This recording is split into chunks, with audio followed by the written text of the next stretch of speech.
саме найбільш така фундаментальна річ, щоб бюджет держави, який він зараз є, куди стікаються всі податки, всі збори, перестав існувати.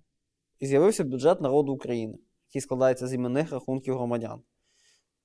Є громадянин України, в нього є бюджет, який забезпечується за рахунок, в тому числі, податкових надходжень всіх інших громадян, підприємств, установ, організацій, використання національного багатства, там, державного бізнесу, державно-приватного бізнесу, неважливо.